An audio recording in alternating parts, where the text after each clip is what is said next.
Hi, everybody. Thank you so much for joining us for this month's edition of Librarians Recommend, where your Hudson librarians pick a topic and choose a book to recommend to you. For today's topic, since we are feeling a little more normal with COVID restrictions being relaxed, the theme we chose is called Let Me Out. We are thinking about traveling. We're thinking about getting out of our houses. So the book I picked is by America's Test Kitchen. It's my favorite cookbook. It's called Spiced. And I think that you can really travel the world through food. If you have taken a trip somewhere and want to revisit, you can do that with food. If you want to travel, but need to do it at home, you can do it through food. I'm a person that loves to cook, but I also read cookbooks recreationally because I just can't help myself. I love food, and America's Test Kitchen cannot be beat. You might see that I don't have a library barcode on this book. That's because I check out cookbooks through the library, I preview them, and then I decide if I want to buy them or not. I love America's Test Kitchen cookbooks because they include equipment reviews. They're better than consumer reports. Um, they do the most extensive equipment testing. So if they're saying you should buy a spice grinder, I always follow their recommendations. They have their top picks and their budget friendly picks. They do taste testing. So if they say buy this spice or use this ingredient, they'll tell you which brand to buy of beef bouillon or whatever. Their recipes are very detailed, so you can follow right along. But another thing they do, which I love, is they have a recipe here for a curry, and they say, make it 4 different ways. So you've got the basic recipe, and then the little switches you can make to change it up.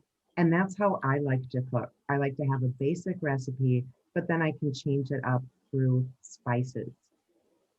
They include fun facts about food.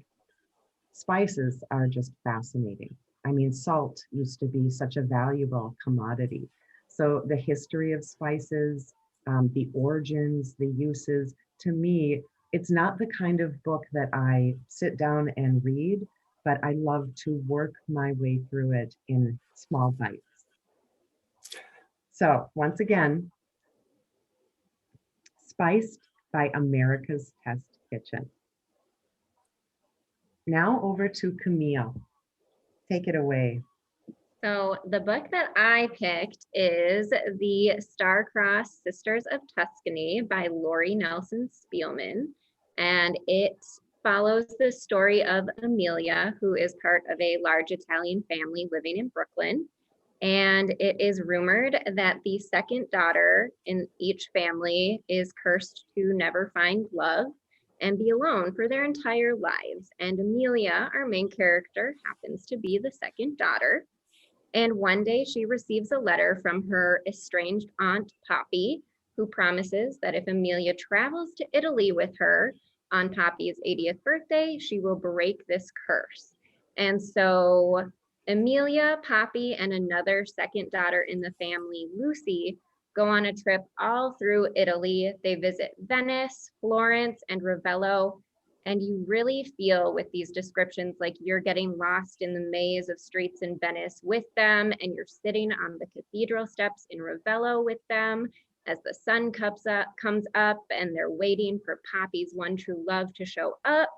And it's just beautifully described. There's a lot of heartfelt moments where they get to know their estranged aunt and they learn about her story and her love story and why she doesn't believe in this curse. And she really thinks her one true love is going to show up and break the curse for everybody. So if you are looking for a discount trip to Italy, pick this book up at the library because you will feel like you are there with them.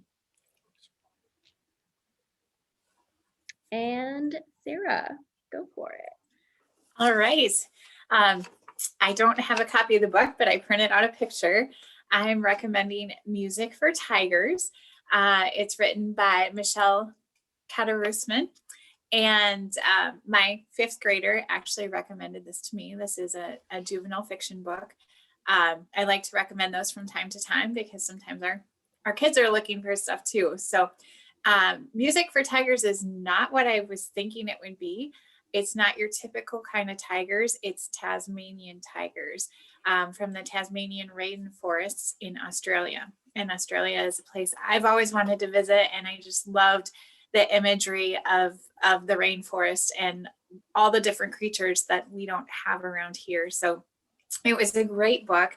It's about a middle schooler named Louisa who wants to be a classic violinist. And so she wants to practice all summer at her home in Canada, but her parents send her to visit relatives in the Tasmanian rainforest. And so throughout her adventures, she meets other people and she helps save what are thought to be extinct of the Tasmanian tigers, the last of the Tasmanian tigers. And so it's really fun to learn about animals that are true animals that are extinct, and to see the connection through her family. It talks about, she reads her great grandmother's journals and comes up with an idea. Her grandmother was like her, also did not want to go to the Tasmanian rainforest, but fell in love with the animals by playing music for them. And so her great grandmother was a pianist, and she's a violinist, but just the imagery and how she attracts the Tasmanian tigers. It was a fun story, a fast read. I read it in just a couple days. So I really enjoyed Music for Tigers. Excellent. And now Chris. Thank you. Well, I'm stretching this concept to its maximum. As some of you know, I mess with things a little bit. So I'm selecting Andy Weir's latest book called Project Hail Mary, because getting out the story concerns astronauts going to another star system, the Tau Ceti system, which is several light years away. And it begs the question, how can you go there if it's several light years away? And the book just came out. It was released on May the 4th, for May the 4th be with you, another science fiction celebration. And so I don't want to give away too many details, but there's some technological advances that happen that allow this to take place. And the reason for the mission is that there's an organism, kind of like an algae, I can best describe it as, like a single-celled organism that has infected our sun. And it's kind of spreading and propagating as like an algae bloom would, in a river. And so the consequence of this is that the sunlight is dimming, the sunlight that's emitting from the sun and that's reaching the earth. So you can guess the kind of global implications that could have for weather conditions and crops and things. So it's causing a serious problem.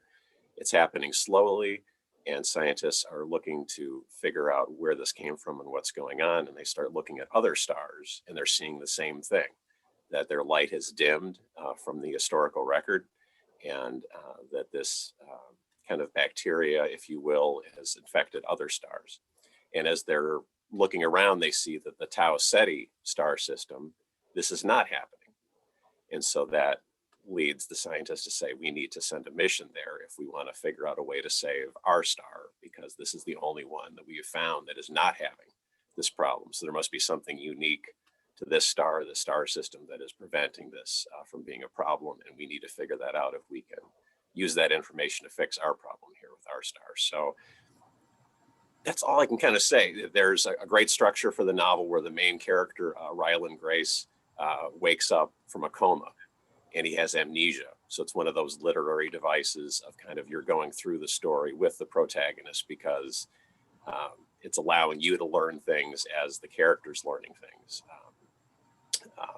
And then the other structure to each chapter is kind of a flashback to key information on what led him to be where he is right now, because he is gradually getting parts of his memory back, and something that happens to him now will trigger a memory, and then you're kind of shown that memory, which drops a puzzle piece into you kind of figuring out what happened and how did he get here and what's going on. So kind of a great mystery structure to it. And And I liked the way they did the book tour because I knew this book was coming out and I was very excited about it being released. But with the COVID-19 situation, Andy tried to take a unique spin on doing a book tour. So he did them virtually.